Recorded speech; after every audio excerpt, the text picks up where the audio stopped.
बोलो जयकारा बोल मेरे श्री गुरु महाराज की जय। सभी गुरुमुख प्रेमियों से जय सच्चिदानंद।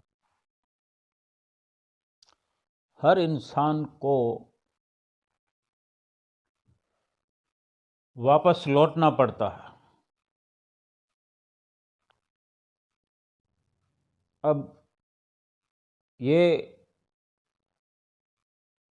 किसी भी प्रकार से अगर हम विचार करें, वापस लौटने की जो तैयारी है हर कोई करता है।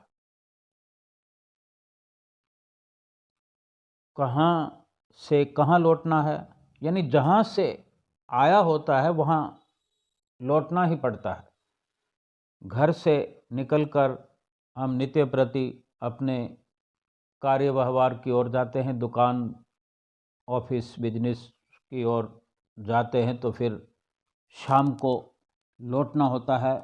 उसी प्रकार अपनी दिनचर्या बनाकर रखते हैं। अगर नित्य प्रति उस कार्रवाई को सफलतम तरीके से निभाना है तो कि हमने कितने बजे निकलना है, फिर लंच को साथ लेके खाना मतलब साथ लेके जाना है, किस टाइम लंच करना है, किस टाइम डिनर करना है, यानी सुबह नाश्ता करके निकलना है या वो भी बाहर करना है। अपने अपने काम के अलग अलग तरीके हो सकते हैं। किसी का बाहर का टूर रहता है, किसी की लंबी उड़ान रहती है, कोई 2 दिन के टूर पर जाता है, कोई साप्ताहिक टूर पर जाता है, कोई विदेशों में भी जाते हैं अपना एक मुकाम हासिल करने के लिए कि 3 साल का टूर है, 2 साल का टूर है। यानी वो अपनी जिस प्रकार की रूपरेखा करते हैं या जो जिस कार्य का नियम है उसको वापस लौटना पड़ता है। जो रोज सुबह शाम का जो जिनका कार्यक्रम होता है, सुबह जो निकलता है शाम को रात्रि से पहले, यानी उसको घर में आकर ही विश्राम करना होता है, लौटकर, यानी लौटना ही होता है। अब ये बाहरी आडंबर हो सकते हैं, बाहरी रूपरेखा हो सकती है, बाहरी व्यवहार हो सकता है, इस संसार का एक जन्म का लेखा जोखा हो सकता है। जिस प्रकार घर से निकलने की तैयारी करते हैं उसी प्रकार लौटने की भी तैयारी वहाँ से वापस करनी होती है। तभी समय पर बड़े आराम से पहुंचकर जिस प्रकार तैयारी की है उसका सुखद लाभ प्राप्त होता है। अगर कहीं किसी गफलत की वजह से देर कर दें तो कितनी मुश्किलें हो जाती हैं। अब जो हम विचार भक्ति चर्चा के माध्यम से कर रहे हैं, एक आध्यात्मिक जीवन को जीने की जो हमारी विचारधारा रहती है, तो कई प्रकार के विचार अपने अंदर संजो सकते हैं कि अगर हम ये समझते हैं कि बचपन में हम पढ़ाई लिखाई के लिए, फिर युवा अवस्था में एक पढ़ाई को पूर्ण करते हुए फिर शादी का समय आता है, शादी के बाद यानी अपने एक मानस बना लेते हैं अपने जहन में कि 50 साल के बाद हम भक्ति करेंगे। लेकिन केवल सोच लिया जाए और 50 साल पूरे होने की इंतज़ार करते रहें तो ये अपने आप में सही है या गलत है। 50 साल हम पूरे कर पाएंगे कि नहीं कर पाएंगे, ये निर्णय हम 20 साल की उम्र में करते हैं, 25 साल की उम्र में करते हैं, तो 50 साल होने में 25 साल पड़े होते हैं। तो क्या हम 25 साल की अपने आप की गारंटी कहाँ से लाएंगे? ये एक बात है। चलो 50 साल हमारे पूरे हमें मिल जाते हैं या मिलेंगे, तो कम से कम कुछ तो सोचा होगा कि 50 साल के बाद भी हमें जीना है, जो हम 50 साल के बाद में भक्ति की शुरुआत करना चाहते हैं, तभी तो 50 साल तक हम बिल्कुल निश्चिंत बैठे हैं कि 50 साल होने पर ही भक्ति की शुरुआत की जाएगी, या थोड़ा थोड़ा करते रहें। ये अपनी अपनी एक विचारधारा है, चलो जैसा भी हो, पर जो हमने सोच लिया उस अनुसार हमें प्रयत्न करना ही चाहिए। और अगर हम 50 साल के हो गए हैं तो कैसी हमारी तैयारी है? अगर इस उम्र में हम कोई काम नया शुरू करते हैं तो हम जानते हैं कि उसमें कितनी सफलता के चांस होते हैं। फिर भी अगर थोड़ा बहुत हम शुरू से करते रहें, लेकिन हमें आध्यात्मिकता को समझते हुए, इसको सरल बनाते हुए, भक्ति के विचारों के साथ जो हमने एक मनुष्य जन्म लिया है, यानी कहीं से तो हम आए हैं, या 84 लाख योनियों को भटकते हुए आए हैं, तो 84 लाख योनियों में जो गए थे तो भी कहीं ना कहीं से हमने शुरुआत करी थी। जिस घर से, जिस निज घर से ये जीव चला है, परमात्मा से बिछड़ा है, जो परमात्मा का जो अंश है, ये जीव, हम परमात्मा के अंश हैं और उनसे बिछुड़ गए हैं। चाहे 84 लाख योनियों में भटकते भटकते भटकते जो गलतियों के चलते हमें वो दुख भोगने पड़े, अब ये गनीमत मौका मनुष्य जन्म का जो मिला है, ये बहुमूल्य है।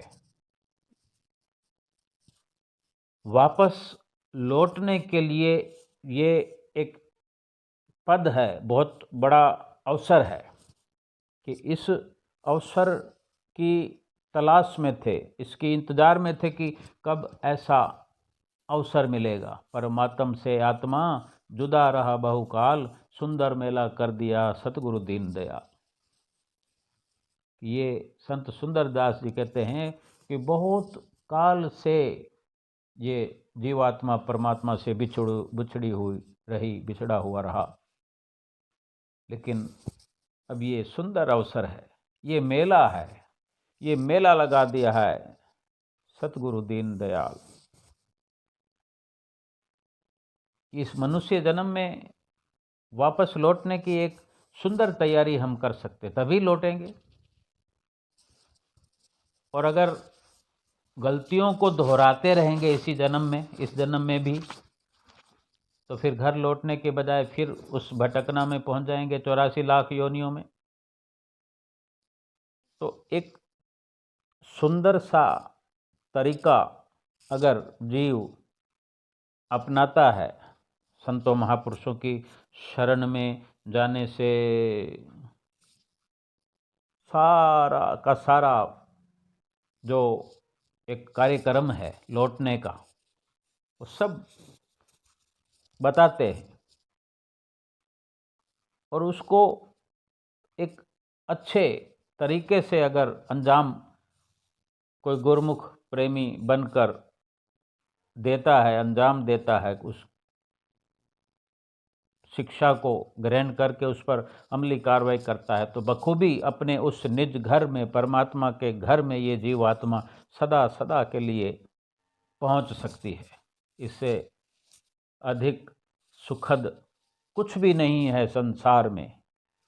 इस मनुष्य जीवन के चलते या 84 लाख योनियों में चलते अगर देवताओं की भी पदवी मिल जाए तो भी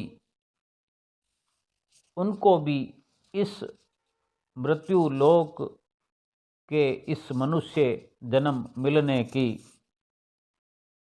तलाश रहती है कि ये मनुष्य जन्म पाकर वो भक्ति की जा सकती है जिसे भक्ति को पाकर, जिस भक्ति को पाकर प्रभु के निज धाम में हमेशा हमेशा के लिए पहुंचा जा सकता है। समय रहते इच्छाओं को, कामनाओं को त्याग कर उन पर विजय प्राप्त करके और सतगुरु की दया से, उनके आशीर्वाद से भली भांति ये सफलता प्राप्त की जा सकती है। लेकिन अगर इंसान सारे संसार पर विजय प्राप्त करता फिरे और अपने मन पर विजय प्राप्त ना करे, इच्छाओं के वशीभूत, कामनाओं के वशीभूत हो करके इस मनुष्य जीवन की बाजी को अगर हार दे, तो फिर हमेशा के लिए हार का मुंह देखना पड़ेगा। न जाने फिर कितनी मुसीबत हो जाएगी, कितने दुख प्राप्त होंगे, कितने कलेश प्राप्त होंगे, उसका तो वर्णन नहीं हो सकता।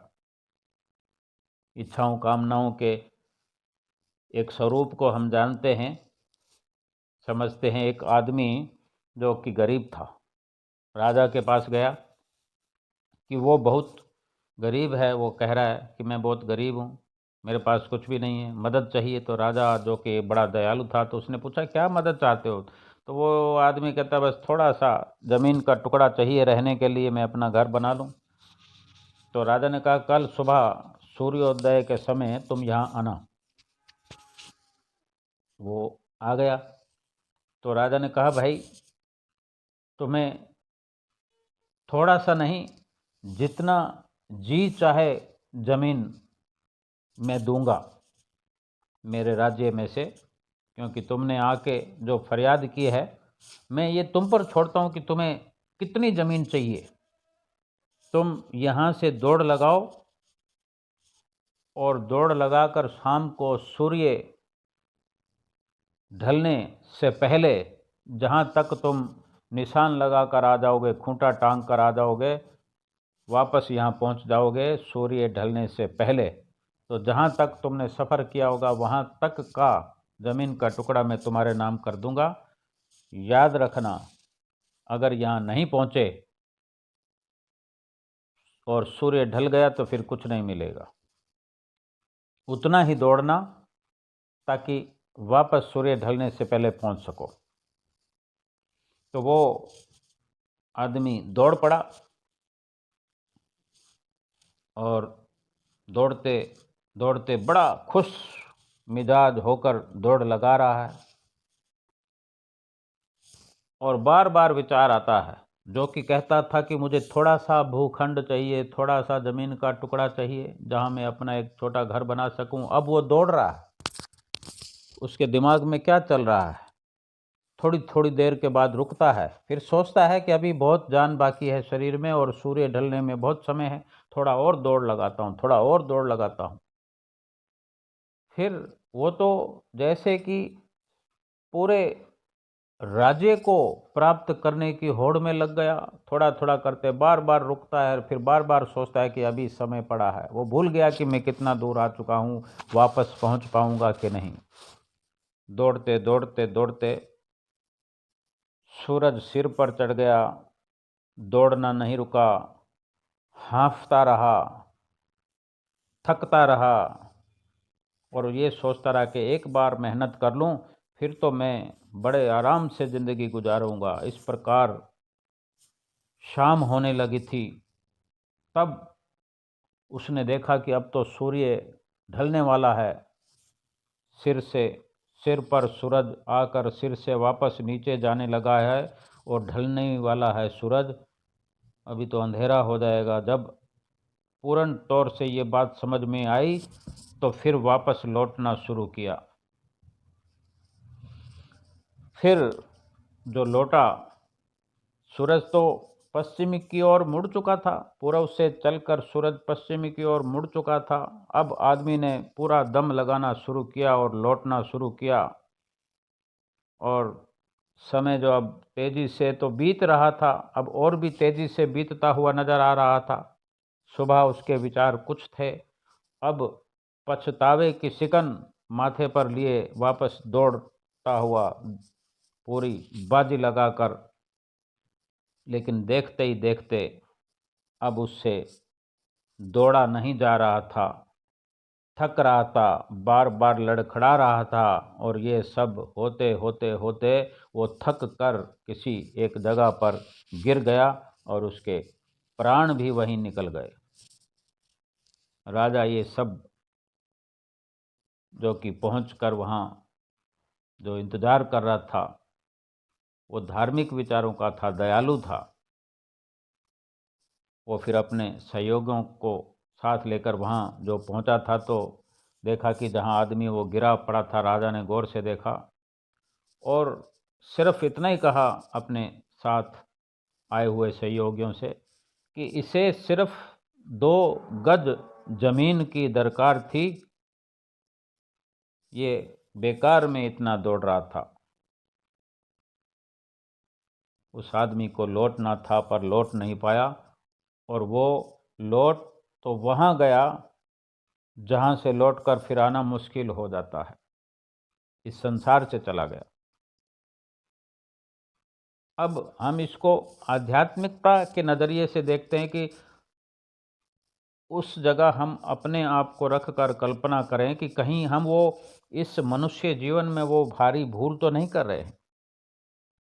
हम अपनी चाहतों की, कामनाओं की सीमा का पता तो करें कि हम कहाँ तक दौड़ चुके हैं और वापस लौटने का ख्याल कब आएगा। क्या हमारी अंतिम श्वास के वक्त हमें समझ आएगी, तब हम लौटना शुरू करेंगे।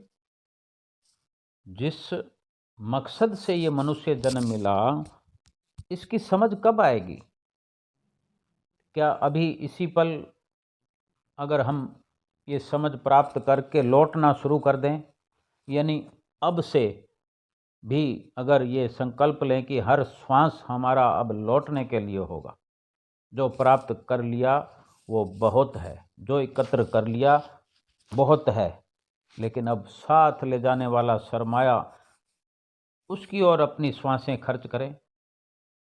हमारी ज़रूरतें जो हैं वो सीमित हैं, ज़रूरतें थोड़ी हैं, पर ये हमारी जो कामनाएं हैं, इच्छाएं हैं, वो अनंत अनंत हमने अपने अंदर भर रखी है। इसी के कारण हम लौटने की तैयारी नहीं कर रहे। हमें परलोक गमन करने का ख्याल भी नहीं आ रहा। हमें याद भी नहीं आ रही कि अगर जन्म हुआ है तो मृत्यु होनी है। ज़रूरतें तो हम कितना खाना खाते हैं, कितना कपड़ा पहनते हैं और कितना एकत्र करते हैं। अलमारियां भरी पड़ी हैं कपड़ों से, लॉकर भरे पड़े हैं रुपयों पैसों से, सोने चांदी से, बैंक बैलेंस बैंकों में पड़ा है, ज़मीन जायदाद प्लाट वगैरह सब। ये किस लिए कर रहे हैं? जितना ज़रूरत है अगर उतना सोचा जाए और फिर भी मुकद्दर में हमारे अधिक है, प्रारब्ध में अधिक है, तो वो मिलता रहेगा, मिले, कोई मना नहीं है। लेकिन उनके लिए दौड़ लगाने की ज़रूरत नहीं है, इतना थकने की ज़रूरत नहीं है कि हम अपने प्राण पखेरु उड़ा दें, अपने अंतिम श्वास तक दौड़ते रहें और साथ ले जाने के लिए खाली हाथ होकर जाएं। वो सब एकत्र करने का क्या लाभ जब खाली हाथ जाना पड़ेगा। आज अपनी डायरी और पेन उठाकर हम कुछ प्रश्न और उनके जो जवाब हैं निश्चित रूप से लिखें, उनके जवाब भी लिखें कि मैं इस मनुष्य जीवन की दौड़ में शामिल हुआ था, आज कहाँ तक पहुँचा हूँ, अब आखिर मुझे जाना कहाँ है, कब तक पहुँचना है, कब तक यहाँ रहना है। तो कहीं ना कहीं हमको पता लगेगा कि कब तक रहने का जो सवाल है वो हमें पता ही नहीं है, उसका जवाब पता ही नहीं है कि हमारे पास कितने श्वास बाकी है और जहाँ जाना है फिर वहाँ कब पहुँचेंगे। यहाँ से रवाना होंगे, हमारे विचार वहाँ जाने के बनेंगे तभी तो पहुँचेंगे। और इस तरह दौड़ते रहे हम तो कहाँ और कहाँ जाऊँगा और कब पहुँचूँगा। तो इन सवालों के जवाब ठीक ठीक समझ कर हमने तैयारी करनी चाहिए, तो हम सब के जीवन को दिशा मिल जाएगी और हम लौटने की तैयारी कर पाएंगे। हम सभी दौड़ रहे हैं बिना ये सोचे कि कहाँ जा रहे हैं, किस लिए जा रहे हैं। बस एक अंधी सी दौड़ है कि अधिक से अधिक पैसा कमा लो। जो नहीं कमा पा रहा है वो भी दौड़ में, पैसा कमाने की दौड़ में भाग रहा है। उसको मालूम है कि पैसा नहीं कमाया जा सकता, मेरे से नहीं कमाया जा रहा, वो भी दौड़ रहा है। ज़्यादा से ज़्यादा प्रॉपर्टी इकट्ठे कर रहा है, महंगे से महंगे कपड़े लेना जाता है, सच यह है कि जो लौटना जानते हैं या जान गए हैं, सही मायने में वही जीना सीख गए हैं और वही जी रहे हैं। पर थोड़ा मुश्किल है, लेकिन जिसके पास सतगुरु की शरण है, सतगुरु का सहारा है, सतगुरु का आशीर्वाद है, उनकी बख्शी हुई भक्ति की दौलत है, उनकी बख्शी हुई नाम की दौलत है, उस नाम को जप जप करके वो अपने सफ़र को आसान करके उन्होंने वापसी सफ़र की तैयारी कर दी और पहुंचने वाले हैं, पहुंचने ही वाले हैं, हर पल वो पहुंचने वाले हैं। उनका कुछ भी नुकसान नहीं हो सकता। लोक और परलोक की सारी संपदा उसके हाथ आने वाली है, क्योंकि लोक और परलोक के जिम्मेवार तो सतगुरु है, जो श्री गुरु महाराज जी ने नित्य फरमाते हैं, 5 नियम दरबार के जो करते श्रद्धा धार, लोक और परलोक के सतगुरु जिम्मेवार। बोलो जयकारा, बोल मेरे श्री गुरु महाराज की जय।